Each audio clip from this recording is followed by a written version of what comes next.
Everyone welcome back to YouTube channel medical nurses अब। तो आज की जो हमारी अब सीरीज़ स्टार्ट की जाएगी ये है आपके पर्टिकुलर NHM CHO एग्ज़ाम के लिए। अब ये आपका अलग अलग स्टेट में भी पेपर है, किसी किसी का MP में पेपर है, यूपी में है, राजस्थान में है, त्रिपुरा में पेपर है, कर्नाटका में पेपर है। तो सभी जगह CHO का सिलेबस है जो सेम होता है। मैंने आपको कई बार ये चीज़ रिपीट की हुई है, लेकिन फिर भी तो जो भी लोग पेपर देने वाले हैं मैं उनको बता दूं कि आपके लिए जो क्वेश्चन है हर एक एग्ज़ाम्स में रिपीट ज़रूर होते हैं। ऐसा नहीं है कि आपको यदि आप यूपी का पेपर देखेंगे, कर्नाटक का पेपर देखेंगे या फिर आंध्र प्रदेश का पेपर देखेंगे, सबके क्वेश्चन आपको एक दूसरे में मिलते जुलते ज़रूर मिलते हैं यहाँ पर। तो वही चीज़ यहाँ पर मैं आपको क्लियर करने की कोशिश कर रही हूँ कि आप किसी भी स्टेट का पेपर देते हैं तो आप दूसरे स्टेट के पेपर्स को एक बार ज़रूर रिव्यू करें, चाहे आपको पेपर कहीं से भी अवेलेबल होते हों। ज़रूरी नहीं है कि आप मुझसे ही पेपर ले दिए, आपके पास पहले से पेपर्स हैं तब भी आप उनको चेक करें एक बार। मैं ये चीज़ आपको इसलिए कह रही हूँ ताकि आपके एग्ज़ाम में आप ही की हेल्प हो पाए। तो अभी प्रेजेंट में मैंने एक क्लास अपडेट की है 8 या 9 मिनट की SRS डेटा को लेके, जो सेकंड चैनल है शॉर्ट्स मेडिकल नर्सेस सब शॉर्ट्स, तो उस पर जाके आप लोग एक बार ज़रूर देखना। वहाँ पर मैंने पूरा SRS डेटा 2022 में जो 4-5 चीज़ें अपडेट की गई हैं इंडिया में उनको अपडेट किया है। सितंबर में ही आया था जो डेटा, इसलिए तो आप लोग एक बार जाके चेक कर लेना, आपके लिए हेल्पफुल होगा एग्जाम पर्पज़ से। इस सीरीज़ में टोटल 100 MCQ सॉल्व करेंगे। हमारी ऑफिशियल ऐप है जो मेडिकल नर्सेस हब की ऐप, उसने जो वर्किंग मोड में नहीं थी कुछ रीज़न से, लेकिन अब वो स्टार्ट हो गई है। तो आप लोग प्लीज़ जाके वहाँ पर MCQ क्विज खेलिए। वहाँ पर आज ही से आपको 50-50 MCQ चैलेंज है जो ऐड किए जाएंगे, जो आपके CHO एग्ज़ाम में आपकी बहुत ज़्यादा हेल्प करेंगे। साथ ही साथ जो MCQ चैलेंज रहेंगे मैं आपको बता देती हूँ एक बार। में ऐप है अभी यहाँ पर कुछ टाइम से बंद नहीं थी, मतलब यहाँ पर जो पेमेंट मोड था वो ऑफ हो गया था कुछ रीज़न से, बट अभी ये ऑन हो गई। तो इसके फीचर मैं आपको एक बार बता देती हूँ जिससे आपको एक क्लियर हो जाए कि आप यहाँ पे क्या कर सकते हैं। फर्स्ट थिंग यहाँ पर आपके लिए MCQ बेस्ड क्वेश्चन रहेंगे। पहले ए पेड मेंबर के लिए थे MCQ based question, but nowadays जो भी लोग यहाँ पर इस ऐप को डाउनलोड करेंगे आपको डेली क्विज यदि मैं ऐड करती हूँ, जितने जो भी क्विज ऐड होंगे आप वहाँ पर फ्री पूरे क्विज है जो खेल सकते हैं। आपको कोई भी पेमेंट नहीं करना होगा, आपके आंसर भी शो होंगे। एटलीस्ट 20 MCQs पर उसमें रहेंगे आपको। तो यहाँ पर ये देखिए जिनकी भी रैंक आई थी, जब पहले इसको अपडेट नहीं किया गया था बट ये अभी कल ही अपडेट हो गई है, तो प्लीज़ आप लोग जाके इसको डाउनलोड कीजिए। अब यहाँ पर जिन भी लोगों को जो भी पेपर्स को लेके इशू बन रहे हैं कि आपको कहाँ के पेपर्स चाहिए क्या चाहिए, तो ये देखिए यहाँ पर आपको सभी पेपर्स हैं जो ऐड किए गए हैं और इन पेपर्स को मॉडिफाई किया जाएगा और इसमें ऐड किए जाएंगे, क्योंकि कुछ टाइम से यहाँ पे पेपर ऐड नहीं हुए थे बट अब पेपर्स ऐड किए जाएंगे और प्रॉपर वे में ऐड किए जाएंगे। आप इन पेपर्स को भी परचेस कर सकते हैं।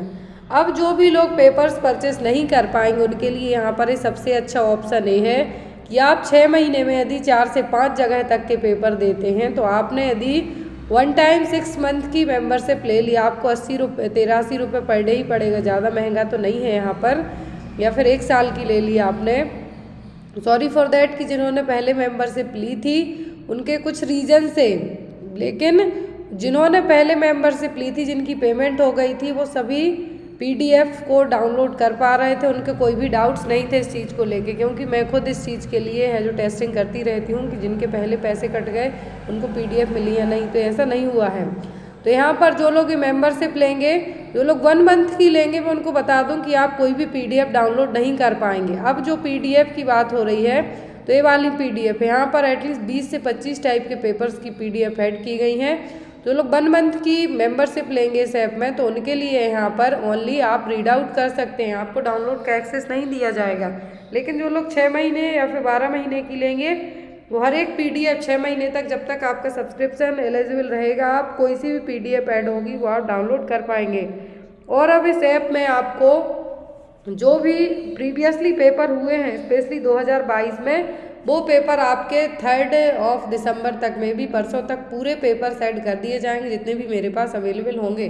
मोस्टली सभी स्टेट के पेपर्स अवेलेबल हो जाते हैं, ओनली कर्नाटका का पेपर नहीं, एक ही पेपर मेमोरी बेस्ड पेपर, इसलिए उसको इसमें ऐड नहीं किया जाएगा क्योंकि सभी ऑफिशियल पेपर्स यहाँ पे ऐड किए जाएंगे जिससे आपके जो भी डाउट्स हैं वो भी क्लियर रहें। और भी आपके कोई डाउट्स रहते हैं ऐप को लेके, या फिर आप मेंबरशिप लेते हैं, या फिर आपके पैसे डिडक्ट हो जाते हैं, आपको पेपर्स नहीं मिलते हैं, तो आप डायरेक्ट मेरे व्हाट्सएप नंबर पर मुझे कांटेक्ट कर सकते हैं। आपके जो भी डाउट्स होंगे विदिन 5 से 6 घंटे में पूरे सॉल्व कर दिए जाएंगे, स्पेशली ऐप को लेके, क्योंकि जो इसमें जो भी काम रहेगा वो मैं नहीं करूँगी, वो डेवलपर हैं वो करेंगे, इसलिए यहाँ पर आपको टाइम लग जाएगा। लेकिन आपके लिए क्वेश्चन पेपर, पूरी सीरीज, सब चीज़ें अब यहाँ पे ऐड कर दी जाएंगी, तो आपके जो भी एग्ज़ाम होते हैं पर्टिकुलर वे में, तो वो आपके लिए हेल्पफुल रहेंगे। आप यहाँ पर जो होम पेज रहेगा यहाँ पर आपका, इसमें यहाँ पे आपके लिए क्विज के अलावा जो भी न्यू वैकेंसी आएंगी वो अपडेट की जाएंगी। कोई भी डाउट हो तो आप मुझे बेझिझक मैसेज कर सकते हैं किसी भी टाइम। चलिए अब आज की क्लास को हम स्टार्ट करते हैं, अपनी आगे कंटिन्यू करेंगे। जो भी लोग इस ऐप को डाउनलोड करना चाहते हैं प्लीज़ डाउनलोड कीजिए, अपनी रेटिंग रिव्यू दीजिए, आपके जो भी अच्छा लगे, यदि आपको अच्छी लगती है तो वो भी दे सकते हो, नहीं लगे तो वैसा भी दे सकते हैं, ताकि हमें भी उसमें और सुधार करने में हेल्प मिलेगी। चलिए आज की क्लास कंटिन्यू कर। हमारा फर्स्ट क्वेश्चन है वो है यहाँ पर, a manifestation of inflammation in ways there is fluid shift to the interstitial spaces called. तो यहाँ पर आपको बताना है कि इन्फ्लामेशन होता है जब, तो जो फ्लूइड है वो इंटरस्टिशियल स्पेस में शिफ्ट हो जाता है। तो यहाँ पर जब ये फ्लूइड शिफ्ट होगा, तो इस फ्लूइड शिफ्ट होने के बाद जो साइन होगा इन्फ्लामेशन का, जो मैनिफेस्टेशन साइन है वो क्या होगा, डॉलर होगा, कॉलर होगा, स्वेलिंग होगी कि रूबर होगा।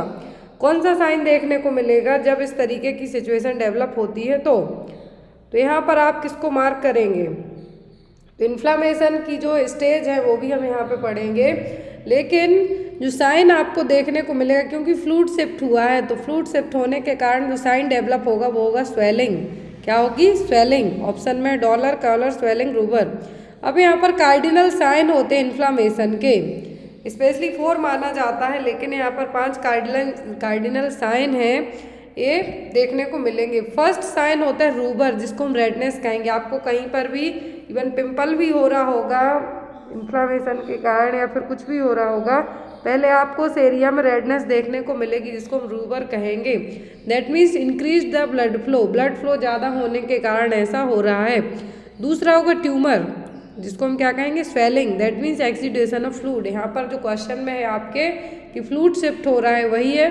फिर आता है calor, that means heat. Increased blood flow, exudation of fluid, release of inflammatory mediators. जब भी इन्फ्लामेटरी मेडिएटर्स हैं, हिस्टामिन वगैरह रिलीज होंगे, तो वहाँ पर आपको हीटनेस देखने को मिलेगी। पेन होगा जब यहाँ पर स्टेप बाय स्टेप रेडनेस होगी, स्वेलिंग होगी, हीट होगी, देन आफ्टर आपको पेन होगा। पेन होने के बाद यहाँ पर आता है फंक्सियोलेजा, that means loss of function. तो यहाँ पर आफ्टर दैट ये चीज़ें होंगी, लेकिन इनिशियल के 4 साइन यदि आपको आते हैं, तो redness, swelling, heat and pen.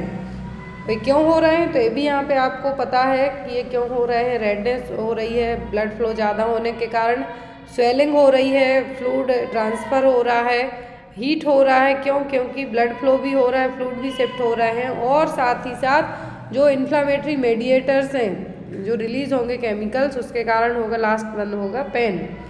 Next है यहाँ पर barrel chest is a characteristic symptom of. Barrel chest किस में देखने को मिलेगा?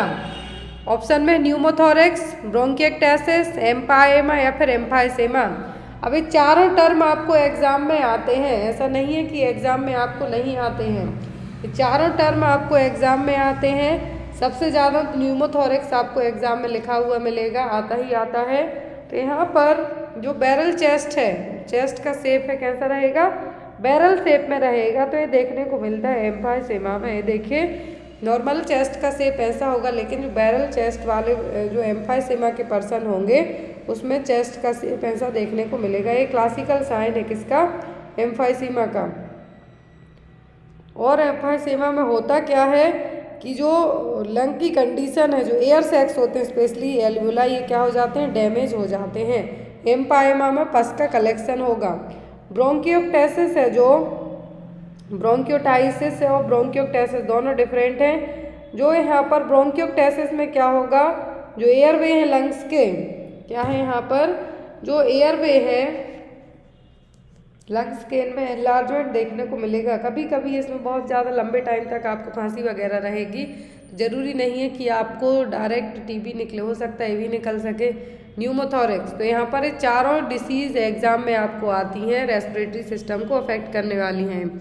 Next one, percentage of oxygen in inspired air is. अब यहाँ पर इंस्पायर्ड एयर में ऑक्सीजन का परसेंटेज क्या है? ऑप्शन में है यहाँ पर 21, 16, 52 या फिर 78%।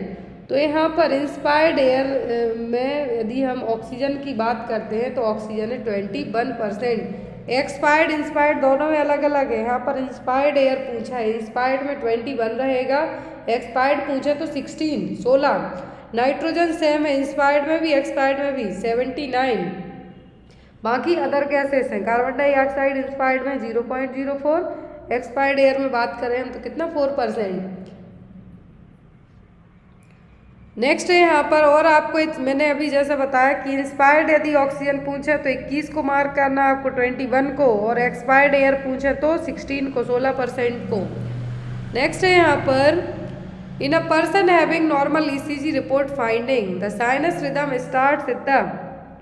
तो पर्सन की यदि ईसीजी रिपोर्ट की गई है, इलेक्ट्रोकार्डियोग्राफी किया गया है यहाँ पर उसका, तो उसकी जो साइनस रिदम है स्टार्ट कहाँ से होगी? ऐसे नोड से, एबी से, पुरकिंजे फाइबर या फिर अओर्टिक वाल्व से। तो साइनस रिदम यदि डायरेक्ट भी पूछे कहाँ से स्टार्ट होगी तो वो होती है ऐसे नोड से, साइनो एट्रियल नोड से, पेस मेकर ऑफ हार्ट जिसको हम कहेंगे, तो वो क्या है? ऐसे नोड एग्जाम में आपको आता है।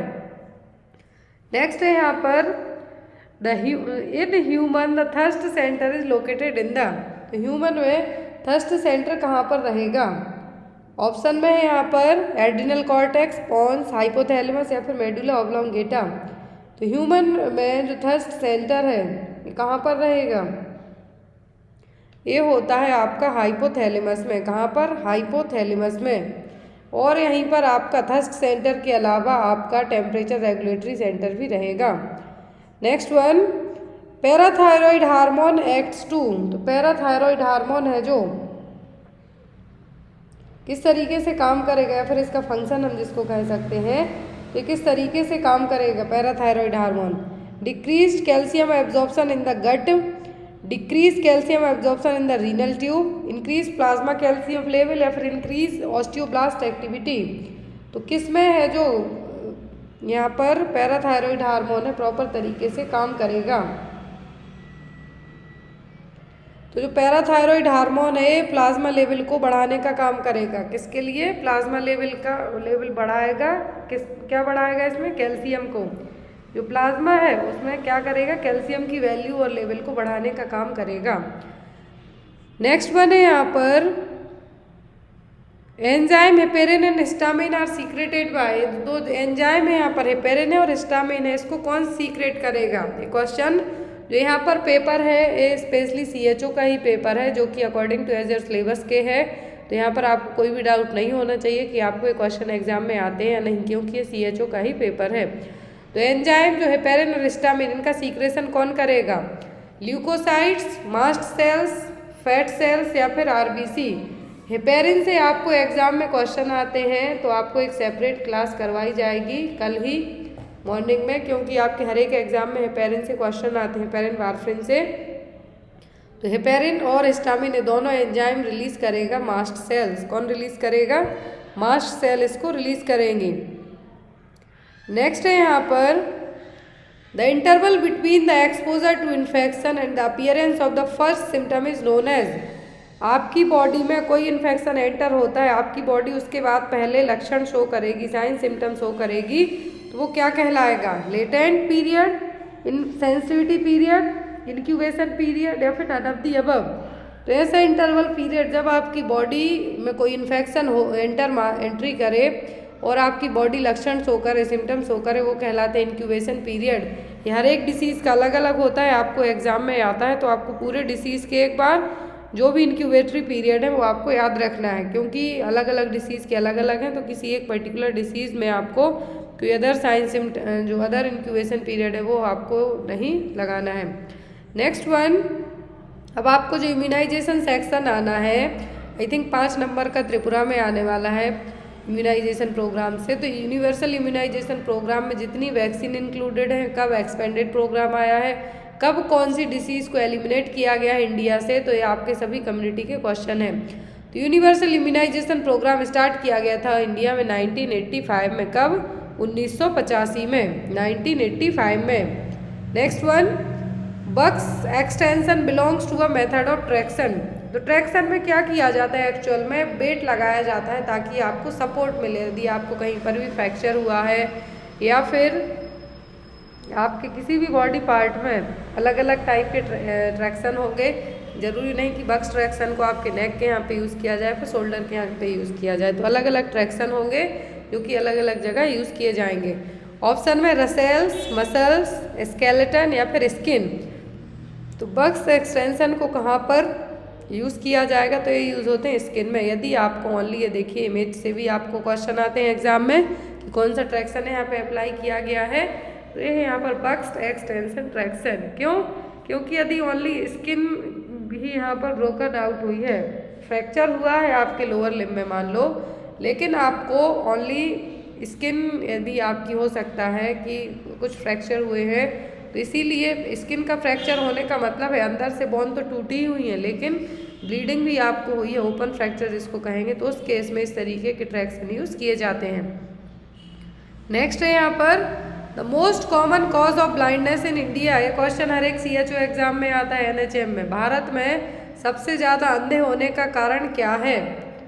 कैटरेक्ट है, ट्रोकोमा है, रिफ्रैक्टिव एरर है या फिर विटामिन A की कमी है। तो ब्लाइंडनेस का मोस्ट कॉमन रीजन है इंडिया में, वो है कैटरेक्ट। क्या है? मोतियाबिंद जिसको हम कहेंगे। सबसे ज़्यादा जो ब्लाइंडनेस इंडिया में होती है वो किसके कारण होती है? अंधापन, वो होता है कैटरेक्ट के कारण। जो लेंस है आपका आइस का लेंस, उसमें ओपेसिटी छा जाएगी आपकी, तो वो क्या है? Cataract. Next one, menopausal women are at risk of. Menopausal women का मतलब है ऐसी वुमेन जिनके पीरियड्स स्टॉप हो गए, सजेस्ट हो गए हैं, अब उनमें क्या डिसीज डेवलप होने के रिस्क ज़्यादा रहेंगे? हाई HDL के, प्रेगनेंसी के, ऑस्टियोपोरोसिस के कि हाइपोटेंशन के? तो जितनी भी जो वुमेन है, मेनोपॉजल वुमेन है, उनमें ऑस्टियोपोरोसिस होने के चांसेस ज़्यादा होंगे। क्यों? क्योंकि एस्ट्रोजन का लेवल क्या हो जाएगा? बिल्कुल डाउन हो जाता है। जिसके भी मेनोपॉज आएंगे उसमें एस्ट्रोजन का लेवल बिल्कुल डाउन हो जाएगा, जिसके कारण यहाँ पर क्या देखने को मिलेगा आपको? ऑस्टियोपोरोसिस। आपको जो एक तरीके से हम ये कह सकते हैं कि बहुत ज़्यादा गर्मी भी लगती है जो भी मेनोपॉजल वुमेन होती हैं, लेकिन ये डिपेंड करता है आपकी बॉडी के गेस्चर पर, पोस्चर पर। लेकिन फिर भी आपको हम कहें तो मेनोपॉजल वुमेन में आपके 4-5 क्वेश्चन आते हैं। ऑस्टियोपोरोसिस होने के चांसेस क्यों हैं इन्हीं में? क्योंकि इनमें एस्ट्रोजन का लेवल कम होने लगता है। एस्ट्रोजन का लेवल कम होने के कारण ऑस्टियोपोरोसिस होने के चांसेस ज़्यादा होंगे। ऑस्टियोपोरोसिस के बाद फ्रैक्चर। इसीलिए आफ्टर मेनली 30 ईयर के बाद जो बोन डेंसिटी तो कम होने लगती है, तो आपको क्या किया जाता है? कैल्शियम टैबलेट दी जाती है।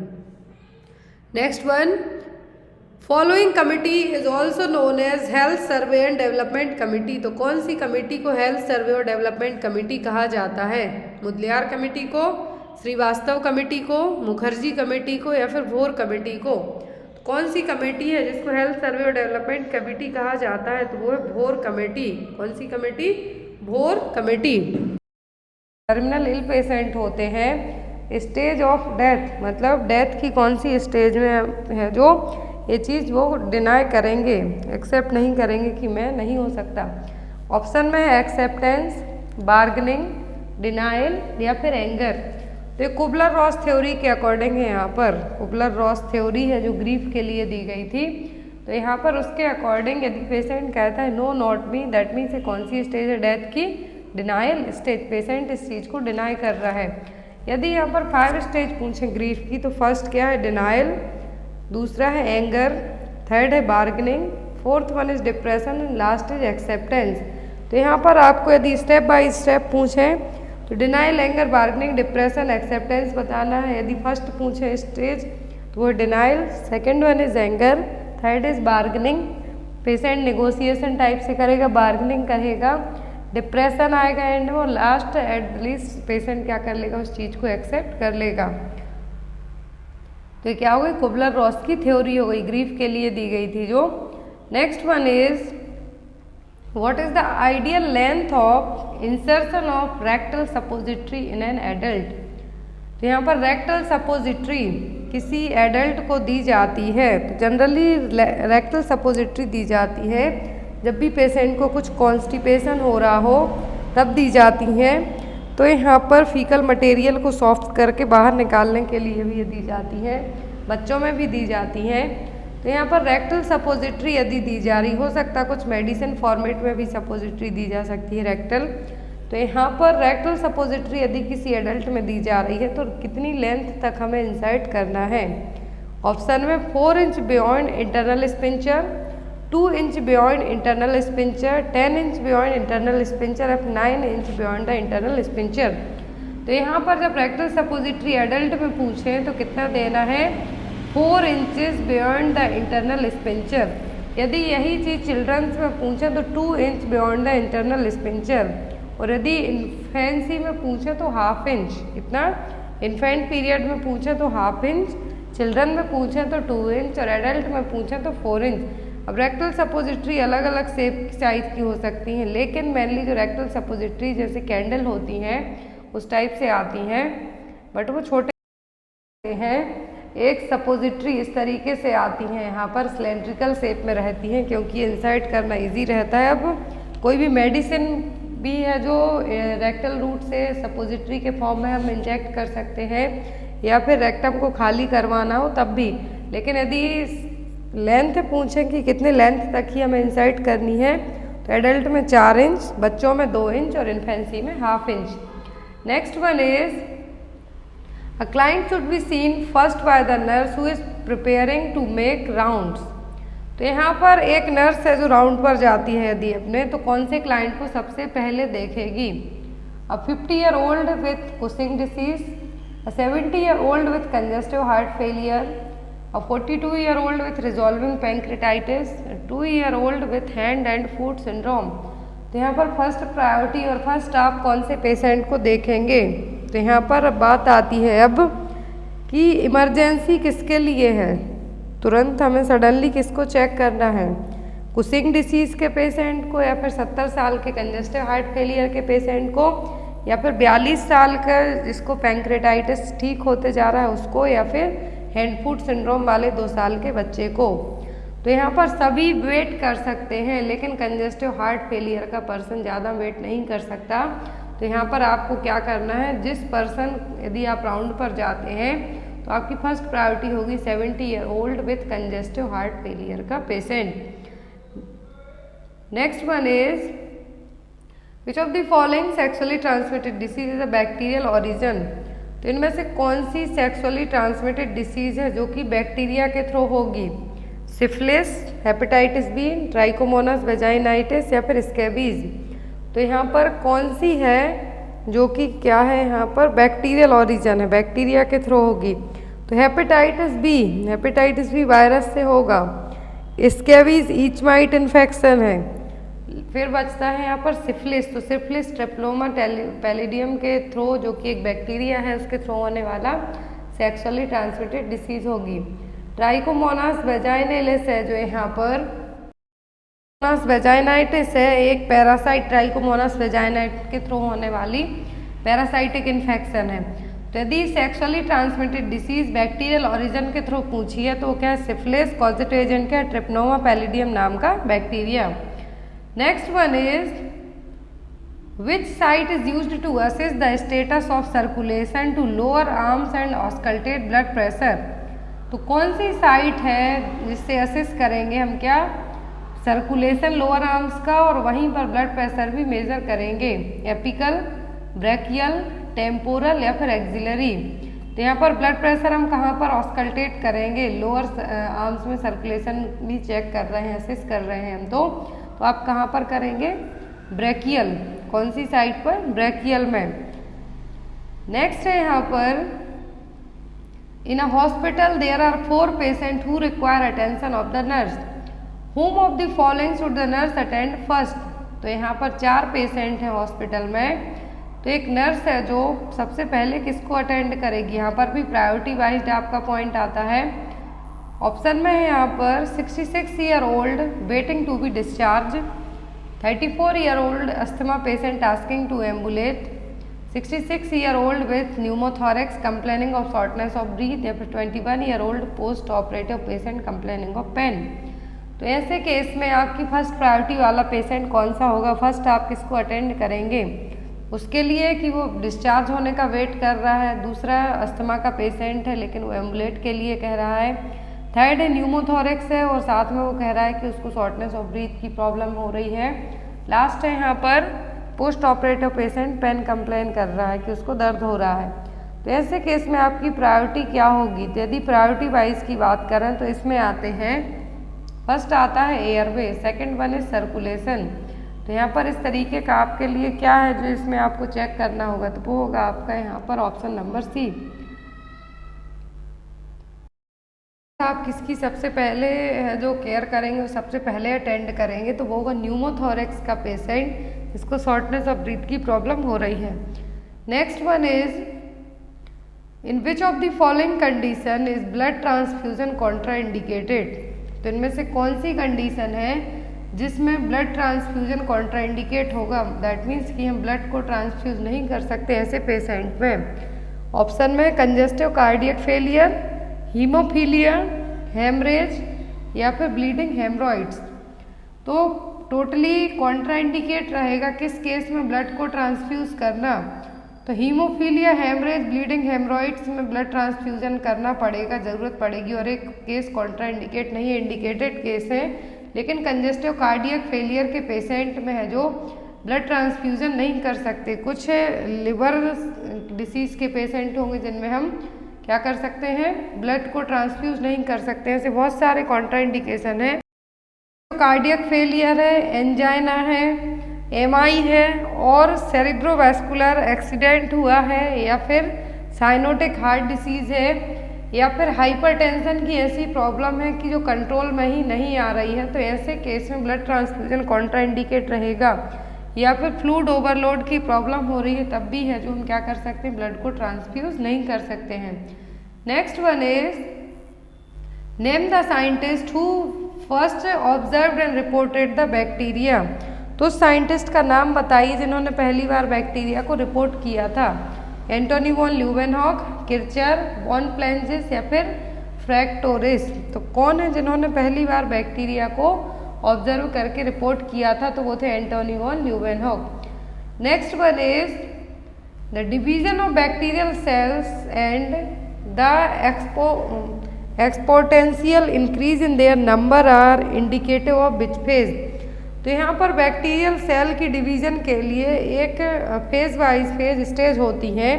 कौन सी स्टेज है जिसमें बैक्टीरियल सेल्स का डिवीजन होगा और उनके नंबर्स क्या होंगे, बढ़ेंगे। ऑप्शन में है logarithmic phase, lag phase, stationary phase या फिर फेज ऑफ डिक्लाइन। तो यहाँ पर जिस फेज में बैक्टीरियल सेल्स का डिवीजन होगा साथ ही साथ नंबर इंक्रीज होंगे, वो कौन सी फेज है, वो लॉगरिथमिक फेज।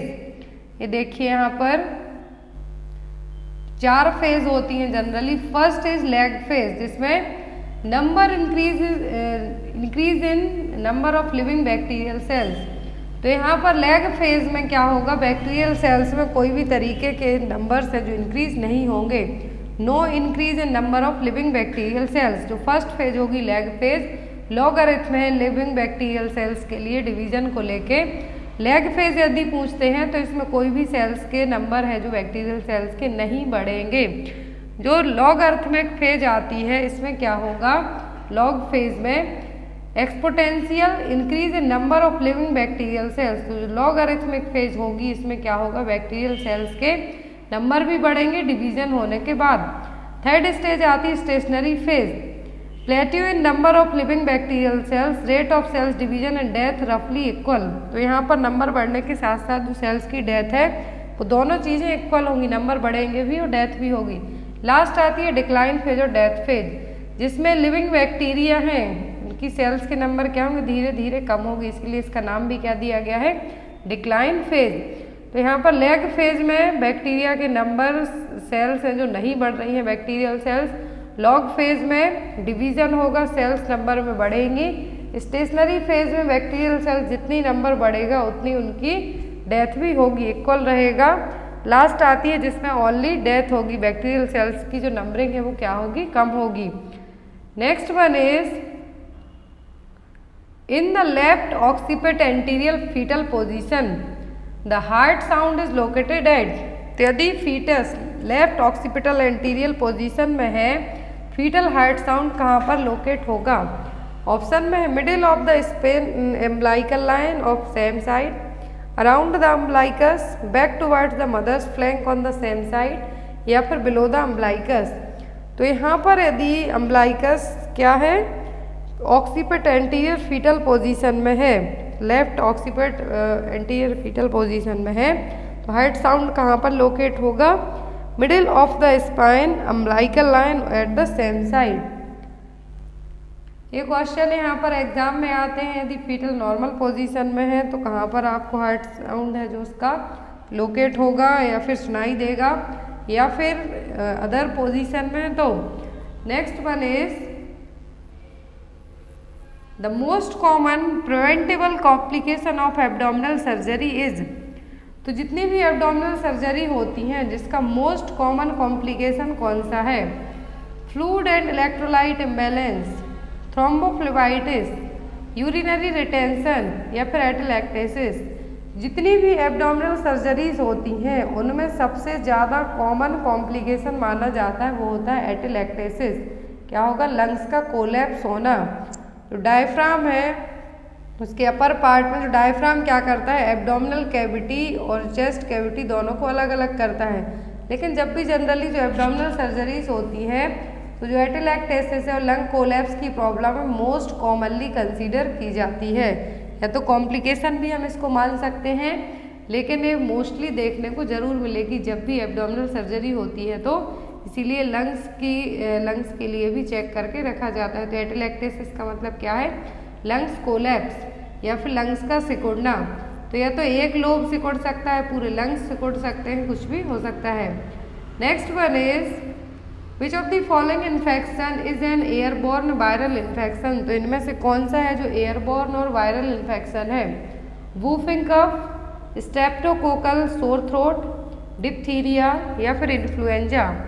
तो एयरबॉर्न वायरल इन्फेक्शन यहाँ पर कहा है तो वो क्या? इन्फ्लुएंजा। एयरबॉर्न भी और वायरल भी है। डिप्थीरिया है जो यहाँ पर बैक्टीरियल इन्फेक्शन है। Streptococcal sore throat bacterial infection है। वूफिंग कफ पर्ट्यूसिस बॉर्डिटेला पर्ट्यूसिस नाम के बैक्टीरिया से होने वाला इन्फेक्शन है। इन्फ्लुएंजा H1N1 नाम के बैक्टीरिया से होने वाला वायरस से होने वाला इन्फेक्शन है। तो यहाँ पर और जो एयरबॉर्न भी है तो वो क्या है? Influenza. Next one is which of the following is the most appropriate route of administration for insulin. तो इंसुलिन को एडमिनिस्टर करने के लिए मोस्ट अप्रोप्रिएट रूट कौन सा है? ऑप्शन में इंट्रावीनस, सबक्यूटेनियस, इंट्रामस्कुलर, या फिर इंट्राडर्मल। तो मोस्ट अप्रोप्रिएट रूट की बात की जा रही है इंसुलिन को एडमिनिस्टर करने के लिए, तो वो क्या है? सबक्यूटेनियस। इनके बैच का जब भी इंसुलिन एडमिनिस्टर किया जाता है तो इनके बीच का जो गैप होता है 2 डोज के बीच में, वो आपको ज़रूर एग्जाम में आता है। तो सबक्यूटेनियस रूट में जब भी इंसुलिन दिया जाता है तो एटलीस्ट 2.5 इंच के है जो गैप जरूर होना चाहिए।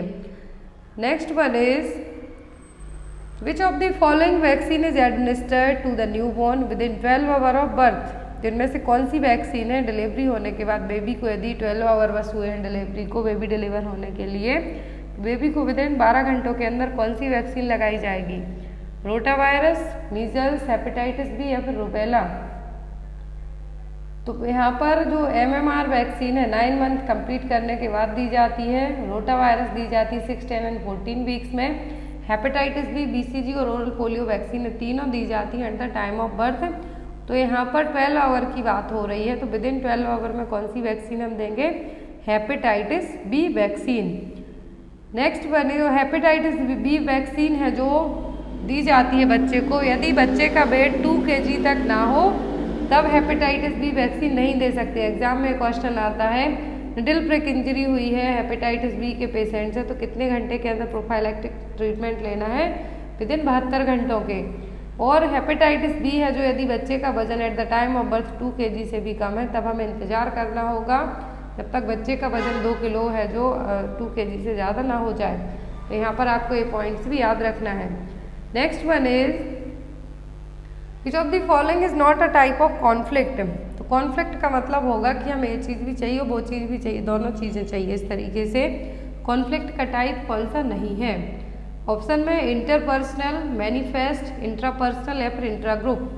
तो कॉन्फ्लिक्ट के जनरली 4 टाइप्स होते हैं और इनमें से जो नहीं है क्या है? मैनिफेस्ट। अब देखिए यहाँ पर जो 4 टाइप हैं वो कौन से? Interpersonal, intra group, inter group and inter organisational conflict. तो यहाँ पर इंटरपर्सनल कॉन्फ्लिक्ट का मतलब होगा between individuals based on different goals और वैल्यूज़। तो 2 लोगों के बीच में अलग अलग वैल्यू और गोल्स को लेके। दूसरा है intra group, occurs with in a group और टीम। तो किसी ग्रुप और टीम के बीच में कॉन्फ्लिक्ट होना। इंटर ग्रुप अकर्स बिटवीन 2 और मोर टीम्स और ग्रुप्स। तो इंटर ग्रुप का मतलब है 2 या फिर 2 से ज़्यादा टीमें भी हो सकती हैं, पर्सन भी हो सकते हैं। यहाँ पर फिर लास्ट आता है इंट्रा ऑर्गेनाइजेशनल, जो कि मैनेजर्स और एम्प्लॉय के बीच में जो कॉन्फ्लिक्ट्स रहेंगे वो चीज़ें आएंगी यहाँ पर। तो 4 होते हैं लेकिन मैनिफेस्ट है जो टाइप ऑफ कॉन्फ्लिक्ट नहीं है। Next one is a long head of biceps brachii muscles arise from which of the following. Long head of the biceps brachii muscle से कहाँ से ओरिजिनेट होंगी? Lateral epicondyles of humerus, supraglenoid tubercle of scapula, coracoids process of scapula, infraglenoid tubercle of scapula. Biceps muscle है, biceps muscles हैं, यहाँ कहाँ पर से है जो ओरिजिनेट होंगी, अराइज होंगी? तो वो होगा supraglenoid tubercle of the scapula. कहाँ से? Supraglenoid tubercle of the scapula से। Next one is chikungunya species belongs to which family. Chikungunya species ये किस फैमिली से बिलोंग करती है? रेवोब्रेडा, फ्लेविब्रेडा, टोगाब्रेडा या फिर बोनियाब्रेडा। चिकनगुनिया क्या है? चिकनगुनिया है जिसमें जनरली रेडनेस होगी, स्वेलिंग होगी जॉइंट्स में, फीवर आएगा। और यहाँ पर चिकनगुनिया है तो किस फैमिली से बिलोंग करेगा? टोगाब्रेडा फैमिली से। चिकनगुनिया जो कि मॉस्किटो बाइट से होगी, तो यहाँ पर किस फैमिली से बिलोंग करेगा? इसका जो वायरस होगा वो होगा टोगाब्रेडा फैमिली से। Next one is extremely low birth weight babies have a birth weight of. तो extremely low birth weight babies कौन से बेबी कहलाएंगे? जिनका बर्थ वेट कितना होगा? 3000 to 2500 gram, less than 1000 gram, 2500 to 1500 ग्राम या 1000 to 500 ग्राम। तो यहाँ पर extremely low birth weight babies, तो लो बर्थ में तो आते हैं लेस देन 2.5 kg के, फिर आते हैं very low birth weight babies, फिर आफ्टर दैट आते हैं extremely low birth weight babies. और extremely low birth weight babies ऐसे बच्चे होते हैं जिनका बर्थ वेट कितना हो? लेस देन 1000 ग्राम, 1 किलो से भी कम वजन हो। बेबीज किस में कंसीडर किए जाते हैं? Extremely low birth weight babies में। Next one is inflammation of the fallopian tube is caused by. तो फैलोपियन ट्यूब का इन्फ्लामेशन किसके थ्रू होगा? वेजाइनाइटिस के कारण, एंडोमेट्राइटिस के कारण, साल्पिंजाइटिस के कारण या फिर सर्विसाइटिस के कारण। तो फैलोपियन ट्यूब में इन्फ्लामेशन होगा साल्पिंजाइटिस के कारण। साल्पिंजाइटिस को फैलोपियन ट्यूब का इन्फेक्शन कहा जाता है। तो यहाँ पर आपका आंसर क्या होगा? Salpingitis. Next one is movement of eyeballs is the function of the which of the following cranial nerve. तो आई बॉल्स का मूवमेंट कौन सी क्रेनियल नर्व का काम है? फंक्शन है ऑक्यूलोमोटर, ऑल्फैक्टरी, ऑप्टिक या फिर एसेसरी। तो मूवमेंट ऑफ आई बॉल्स किस क्रेनियल नर्व का फंक्शन है? तो है ऑक्यूलोमोटर का। नेक्स्ट वन इज मैं आप सभी से रिक्वेस्ट करती हूँ कि जो भी लोग यहाँ पर क्लासेस को देख रहे हैं, तो यदि यहाँ पर ऑप्शन क्वेश्चन में आया क्रेनियल नर्व, तो यहाँ पर आपको पूरी क्रेनियल नर्व्स हैं जो पढ़ लेनी है, उनके फंक्शन पढ़ लेने हैं। ऐसा नहीं कि ओनली आई बॉल का मूवमेंट पूछे, किसी भी क्रेनियल नर्व का फंक्शन आपसे पूछ सकते हैं। नेक्स्ट है यहाँ पर in which of the following condition is oxygen therapy not indicated. तो कौन सी कंडीशन है जिसमें ऑक्सीजन थेरेपी की ज़रूरत नहीं पड़ेगी? दैट मीन्स हमें बाहर से ऑक्सीजन एडमिनिस्टर नहीं करनी पड़ेगी। Poisoning, chest injuries, normal uncomplicated labour या फिर ड्राउनिंग। पॉइजनिंग में ऑक्सीजन थेरेपी की ज़रूरत पड़ेगी, चेस्ट इंजरी होगी तब भी ज़रूरत पड़ेगी। ड्राउनिंग का मतलब डूबना, कोई पेशेंट डूब रहा होगा तो उसको बाहर निकालेंगे तो उसको भी ऑक्सीजन थेरेपी की ज़रूरत पड़ेगी। लेकिन लेबर क्या है, नॉर्मल है, अनकॉम्प्लिकेटेड है, किसी भी तरीके की कॉम्प्लिकेशन नहीं है, तब हमें ऑक्सीजन थेरेपी की ज़रूरत नहीं पड़ेगी। फिर is the right answer is C. Next is the trend of development that follows head to foot. यहाँ पर क्या हेड टू फूड है, एंड डेवलपमेंट पूछे कि ट्रेंड जो हेड टू फूट को फॉलो करता है तो क्या है, सेफेलोकॉइडल। क्या है, cephalocaudal, head to foot, upper side to lower side. यदि प्रॉक्सिमो डिस्टल की बात करें, midline to extremity, that mean centre part of the body से क्या है, आउटर पार्ट की तरफ, हाथों की तरफ जो डेवलपमेंट होगा वो क्या कहलाएगा, प्रॉक्सिमो डिस्टल। हेड टू फूट आता है तो हेड टू फूट का मतलब है सेफेलोकॉइडल।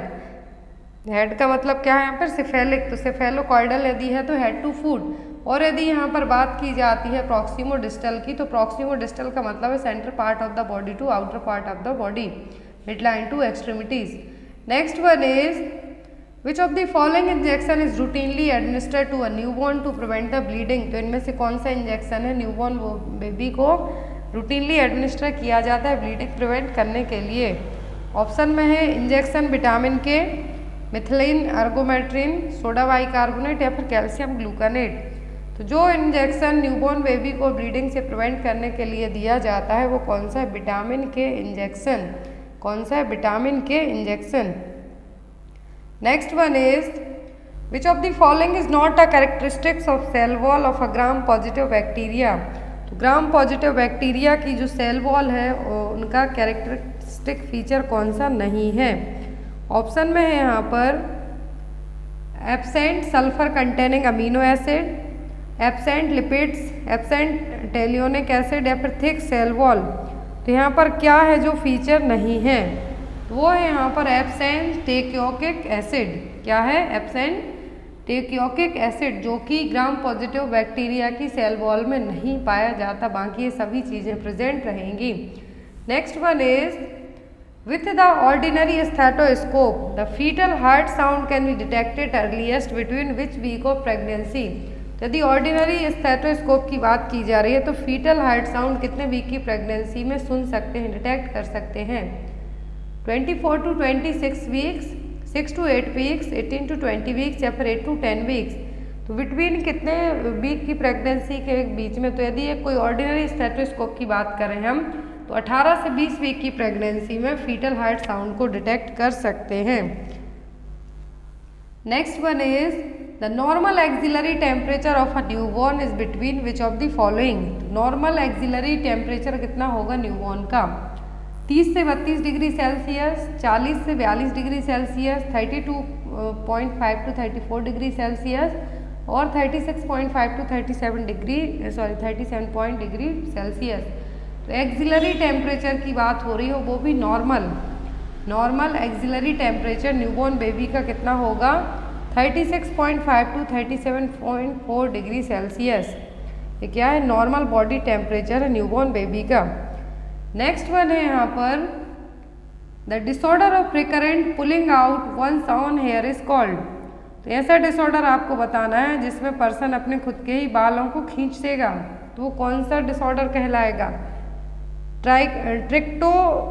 ट्रिक्टोटिलोमेनिया, पायरोमेनिया, रेहिट्रोएक्सोमेनिया या फिर क्लेप्टोमेनिया। तो यहाँ पर कौन सा डिसऑर्डर है जिसमें पर्सन अपने खुद के बाल है जो खींचेगा। ऑप्शन में है यहाँ पर, तो यहाँ पर अपने खुद के बाल खींचना, बच्चों में जनरली ये चीज़ आपने देखी होगी, तो क्या है, ट्राइकोटिलोमेनिया। क्लेप्टोमेनिया का मतलब होगा चोरी करना, एक तरीके से किसी की बिना परमिशन के, बिना किसी प्रॉफिट के वहाँ से सामान को चुराना, स्टील करना। बहुत सारे लोगों की हैबिट में होगा, होटल्स में जाते हैं जब क्या करते हैं, वहाँ पर जो भी आपको सामान दिया जाता है, टॉयलेट की एक्सेसरीज दी जाती हैं, ब्रश दिया जाता है, टूथपेस्ट दिया जाता है, आप लोग सब अपना उठा के ले आते हैं, तो वो क्या है, एक तरीके की आपको बीमारी होना भी कह सकते हैं। तो यहाँ पर वो क्या है, क्लेप्टोमेनिया, खुद के अपने अच्छे बाल खींचना, वो क्या कहलाएगा, ट्राइकोटिलोमेनिया। तो यहाँ पर मेनिया वर्ड है, दैट मीन्स एक तरीके का क्या है, आपकी मेंटली प्रॉब्लम ही है, लेकिन बच्चों में हम इसको मेंटल प्रॉब्लम नहीं कहेंगे। बच्चों में जनरली जब वो फ्रस्ट्रेट होते हैं, इरिटेट होते हैं, तब देखने को मिलेगा। Next one is which of the following test can be used to diagnose pregnancy on the day first of missed period. तो यदि 28 डे की आपकी मेंस्ट्रुअल साइकिल है और यदि आपका पीरियड्स आना है आफ्टर 28 डेज के बाद, तो यदि आपकी डेट है मान लीजिए 5 जुलाई और आपका पीरियड 5 जुलाई को नहीं आया है, आपका एक ही दिन बस मिस होता है, जो टेस्ट के थ्रू हम प्रेगनेंसी डायग्नोज कर सकते हैं, तो वो कौन सा टेस्ट होगा? 2 side sandwich immunoassay, direct latex agglutination test, agglutination inhibition test या फिर एंजाइम लिंक्ड इम्यूनोएसे एलिजा। तो यहाँ पर एक ही दिन यदि मिस होता है पीरियड का, तो कौन से टेस्ट से हम प्रेगनेंसी डायग्नोज कर सकते हैं? तो वो है 2 साइड सैंडविच इम्यूनोएसे टेस्ट, जिससे हम डायग्नोज कर सकते हैं कि प्रेग्नेंट है या नहीं। ओनली सिंगल डे बस यदि पीरियड्स मिस रहा है तो। Next one is cold application is also called as. तो कोल्ड एप्लीकेशन का दूसरा नाम क्या है? टेंस, ऑक्यूप्रेशर, क्रायोथेरेपी या फिर फिजियोथेरेपी। तो कोल्ड का मतलब होता है क्रायो। क्या है? क्रायो। कुछ टिश्यूज को बाहर निकालने के लिए, रिमूव करने के लिए जो थेरेपी दी जाती है उसको हम क्या कहते हैं? कोल्ड एप्लीकेशन और क्रायोथेरेपी। क्या होगी? Cryotherapy. Next one is what is the average incubation period of chicken pox. तो चिकन पॉक्स का एवरेज इंक्यूबेशन पीरियड कितना होता है? 30 to 35 डेज, 1 to 2 डेज या फिर 25 to 30 डेज और 7 to 12 डेज। तो चिकन पॉक्स का जो पॉजिटिव एजेंट है क्या? Varicella virus.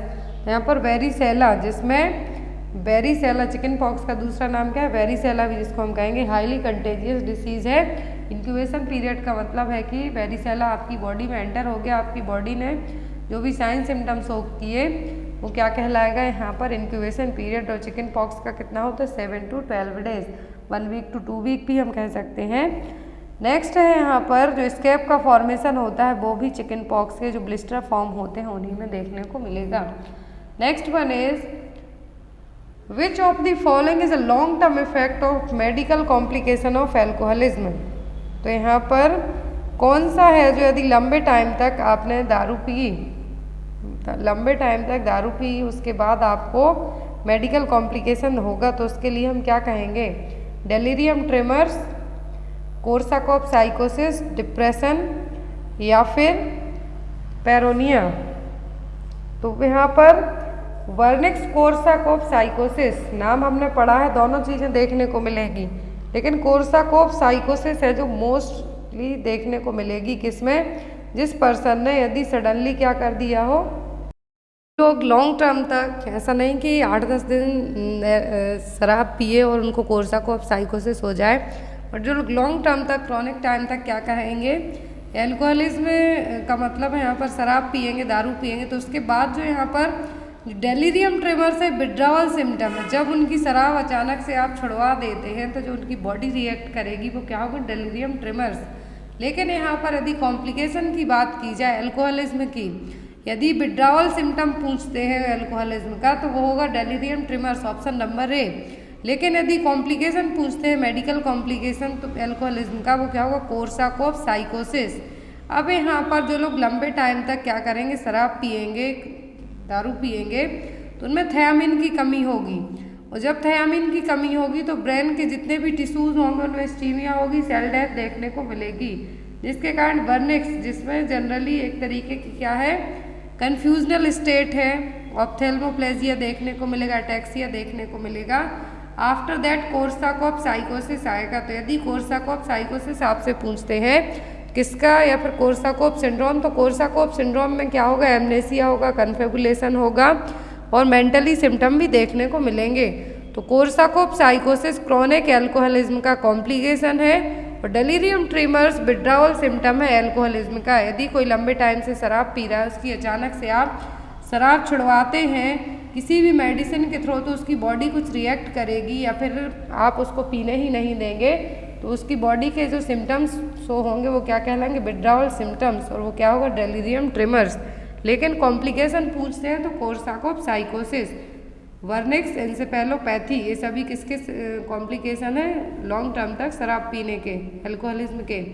Next one is which of the following is the unit of measurement in bacteriology. तो बैक्टीरियोलॉजी का मतलब है बैक्टीरिया की स्टडी करना।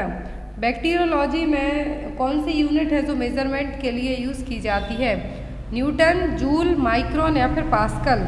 जितने भी बैक्टीरिया हैं उनकी साइज या फिर यूनिट हम किस में मापते हैं? तो हम मापते हैं माइक्रोन में। किस में मेज़र करते हैं? माइक्रोन में। Next one is A dusky hue of the vestibule and anterior vaginal wall due to local vascular congestion, it is called as। तो यहाँ पर एक क्या है? प्रोबेबल साइन दिए हुए हैं प्रेगनेंसी के। क्या है? प्रोबेबल साइन ऑफ प्रेगनेंसी हैं। तो जिनमें से एक पूछा है यहाँ पर कौन सा, कि जो एंटीरियर वेजाइनल वॉल है डस्की ह्यू, दैट मीन्स यहाँ पर क्या है? कुछ साइन है जो देखने को मिल रहे हैं, तो वो क्या कहलाएगा? जिसमें वेजाइनल वॉल कैसी है? डस्की ह्यू। और क्यों है? क्योंकि ज़्यादा वेस्कुलराइजेशन हुआ है ब्लड सप्लाई के कारण। तो ये कौन सा साइन है? ह्यूमन्स, चैडविक, ओसिएंडर या फिर गॉडेल साइन। तो यहाँ पर जो साइन है वो क्या है? Chadwick sign. कौन सा साइन है? चैडविक साइन, जिसको हम ये भी कह सकते हैं ब्लूइश वेजाइनल टिश्यू। क्या कहेंगे यदि यहाँ पर क्वेश्चन ना हो? यदि ओनली ऐसा है bluish vaginal tissue, that means Chadwick sign. Softening of the cervix पूछते हैं तो क्या है? Goodell sign. Softening of the cervix, तो गॉडेल्स और हैगर्स दोनों एक ही साइन है। बलोटमेंट पूछते हैं जनरली, तो बलोटमेंट में क्या है कि जो कि 16 to 28 वीक में फील होगी या फिर 24 वीक्स में पॉजिटिव प्रेगनेंसी टेस्ट में फील होगी। जितने भी यहाँ पर साइन है, गॉडेल्स, चैडविक, हैगर्स, बलोटमेंट, ये सभी ब्रैक्सटन हिक्स कॉन्ट्रैक्शन, ये सब कौन से? प्रोबेबल साइन ऑफ प्रेगनेंसी हैं। ये एग्जाम में आपको आते हैं, इसीलिए यहाँ पर आपको बता दिए। बलोटमेंट साइन का मतलब होता है detection of foetus floating in amniotic fluid. Amniotic fluid में फीटस किस तरीके से है जो फ्लोट हो रहा है, तैर रहा है, वो क्या कहलाता है? वो कहलाता है बलोटमेंट। ब्रैक्सटन हिक्स यदि आपको आता है तो irregular uterine contraction, parallel irregular uterine contraction है। हैगर साइन आते हैं तो softening of the lower uterus. और यहाँ पर चैडविक साइन आता है तो चैडविक साइन का मतलब है purplish colour of the cervix और vagina. Next one is which of the following is not an anti conversion drug. इस टाइप के क्वेश्चन एग्जाम में आते हैं, इनमें से कौन सी है जो एंटी कन्वर्जन ड्रग नहीं है? ऑप्शन में है यहाँ पर यूथोक्सिमाइड, फेनिटोइन, फिनोबार्बिटॉन या फिर नॉरट्रिप्टेलिन। तो जो मेडिसिन है यहाँ पर कौन सी नहीं है? तो यहाँ पर यूथोक्सिमाइड, फेनिटोइन और फिनोबार्बिटॉन क्या है? एंटी कन्वर्जन ड्रग हैं। लेकिन जो नहीं है वो क्या है? नॉरट्रिप्टेलिन।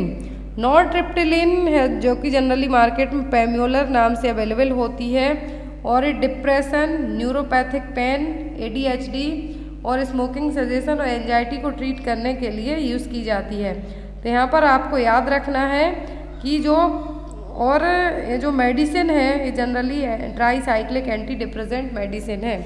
तो यहाँ पर जो एंटी कन्वर्जेंट नहीं है वो क्या है? नॉरट्रिप्टेलिन। ये ट्राईसाइक्लिक एंटी डिप्रेसेंट है जो कि डिप्रेशन, एंजाइटी और ADHD को ट्रीट करने में यूज़ होती है। Next one is absolute inability to conceive for one or more reason implies. तो कंसीव ना कर पाना एक या फिर कुछ और रीजन हो सकते हैं, एक भी प्रेगनेंसी कंसीव ना की हो तो क्या कहलाएगा?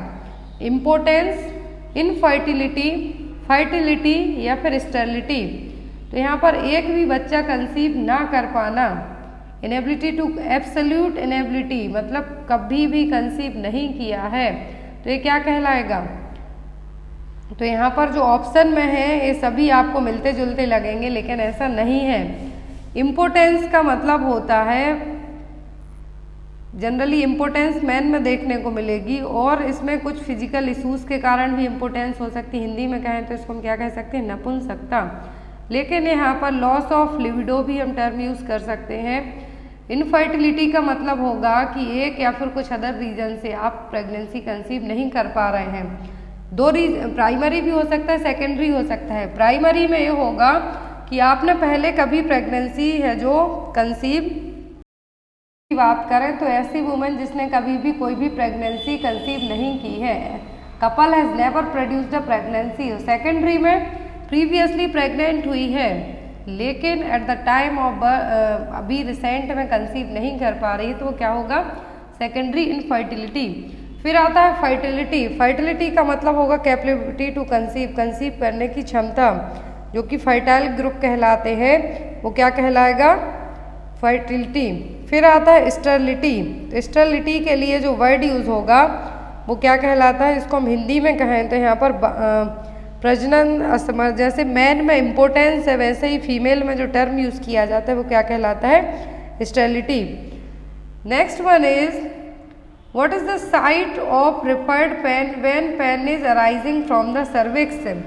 तो जब पेन आपको सर्विक्स के यहाँ से हो रहा है तो कौन सी साइट आप प्रेफर करेंगे? Upper sacral region, above the mid inguinal point, anterior and medical aspect of thigh या फिर लोअर सैक्रल रीजन? तो जब भी पेन सर्विक्स के यहाँ से अराइज हो रहा है तो कहाँ से है? जो कौन सा पेन कहलाएगा? कहलाएगा अपर सैक्रल रीजन पेन। कौन सा होगा? Upper sacral region pain. Next one is omega sign is seen in which of the following? Omega sign है किस टाइप के पेशेंट में देखने को मिलेगा? ऑप्शन में एनजीएस पेशेंट में, डिल्यूट पेशेंट में, नेगेटिविस्टिक पेशेंट में या फिर डिप्रेस्ड पेशेंट में। तो ओमेगा साइन है जो किस टाइप के पेशेंट में देखने को मिलेगा? तो ओमेगा साइन देखने को मिलता है जनरली डिप्रेशन के पेशेंट में। किन में देखने को मिलेगा? डिप्रेशन के पेशेंट में। तो माथे पर एक तरीके से हम ये कह सकते हैं कुछ फोल्ड देखने को मिलेंगे, हॉरिजॉन्टल क्रीज देखने को मिलती है। यहाँ पर एक इमेज के थ्रू आपको इजीली ये चीज़ है। ओमेगा साइन उसी टाइप से यहाँ पर ये देखिए आईब्रोज के यहाँ पर जो आपको साइन दिख रहा है इसको कहा गया है omega sine. Vertical wrinkling between the eyebrows joint at the top bye horizontal crease. तो यहाँ पर ये देखिए वर्टिकल तरीके से जो रिंकल्स हैं आईब्रो के बीच में और जो हॉरिजॉन्टल क्रीज के थ्रू क्या हो रहा है? ज्वाइन हो रहे हैं, इनको क्या कहा गया? Omega sine. और दूसरे यहाँ पर जो साइन देखने को मिलते हैं इनके लिए क्या कहा गया है? मीडियली अपवर्ड बैरागुथ साइन और ब्लैक एरो। तो ये दोनों टाइप के साइन यहाँ पे बताए हुए ओमेगा और बैरागुथ साइन। तो ये दोनों किस में देखने को मिलते हैं? डिप्रेशन के पेशेंट में। ये जो यहाँ पर साइन आपको इस तरीके से दिख रहा है उठा हुआ सा, तो जो ओमेगा का आपने मार्क देखा है, निशान देखा है, लोगो देखा है, उसी टाइप से तो किस में देखने को मिलता है? डिप्रेशन के पेशेंट में। Next one is compression of bleeding carotid artery immediately leads to. तो कंप्रेशन ऑफ ब्लीडिंग, यदि कैरोटिड आर्टरी में ब्लीडिंग हो रही है तो क्या रीजन क्रिएट कर सकती? Loss of sense of smell, blindness, stroke या फिर वॉमिटिंग। तो स्ट्रोक की जो सिचुएशन होती है वो कैरोटिड आर्टरी में ब्लीडिंग के कारण होती है। तो यहाँ पर जो सिचुएशन डेवलप होगी कैरोटिड आर्टरी में ब्लीडिंग के कारण तो वो क्या होगी? Stroke. Next one is prolapse of the uterus with inversion of the entire vagina is termed as. तो यदि यूट्रस पूरी प्रोलैप्स हो जाती है विथ वेजाइना के यूट्रस पूरी वेजाइना के बाहर आ जाती है तो ये क्या कहलाएगा? Nulliparous prolapse, uterovaginal prolapse, complex prolapse या फिर प्रोसीडेंटिया। तो ये क्या कहलाएगा? ये कहलाएगा प्रोसीडेंटिया, जिसमें यूट्रस यूट्रस प्रोलैप्स होगी एंटायर वेजाइना के बाहर आपको देखने को मिलेगी। तो क्या कहलाएगा? प्रोसीडेंसिया। क्या हुआ है? Prolapse of the uterus with eversion of the entire vagina के, तो क्या टर्म यूज किया जाएगा? Procidentia. Next one is which of the following is not characteristic of endogenous endogenous depression. Depression के जनरली दो टाइप होते हैं, एंडोजीनस एंड एक्सोजीनस डिप्रेशन। तो यहाँ पर एंडोजीनस डिप्रेशन का यहाँ पर कौन सा साइन नहीं है? ऑप्शन में है यहाँ पर a better feeling when in solitude, feeling of more sadness during the morning, feeling of more sadness during the evening या फिर हैविंग सुसाइडल टेंडेंसी। तो जो डिप्रेशन होता है टू टाइप का होगा, कौन सा? एंडोजीनस और एक्सोजीनस डिप्रेशन। तो एंडोजीनस और एक्सोजीनस डिप्रेशन में से यहाँ पर जो कहा गया है कि एंडोजीनस का कैरेक्टर नहीं है। तो जो एंडोजीनस डिप्रेशन का कैरेक्टर नहीं है वो क्या है यहाँ पर? वो है फीलिंग ऑफ मोर सैडनेस। क्या है?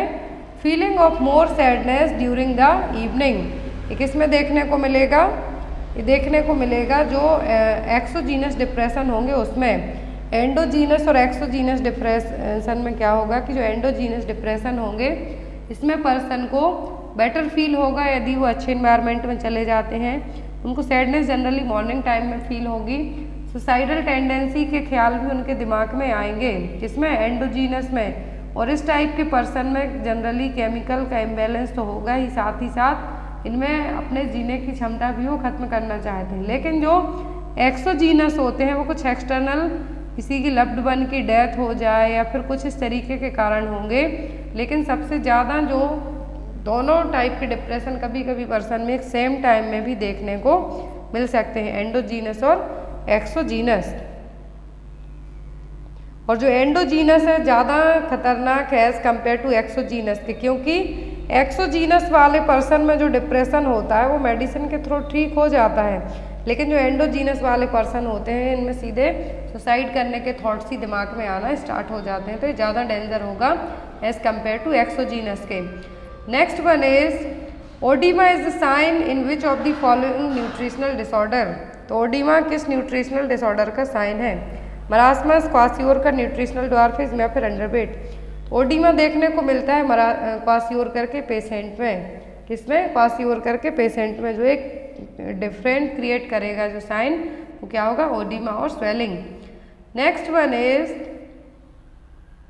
विलिक्स Ekbom syndrome is also known as. तो इसका आंसर आप लोग कमेंट बॉक्स में देंगे। विलिस एगबॉम सिंड्रोम है जो, और क्या नाम से जाना जाता है? डार्ट syndrome, Ganser syndrome, Kleine Levin syndrome या रेस्टलेस लेग सिंड्रोम। तो इसका आंसर आप लोग कमेंट बॉक्स में देना, जो नेक्स्ट क्लास होगी उसमें इसका आंसर आपको बताया जाएगा। Thank you for watching us, bye bye, have a good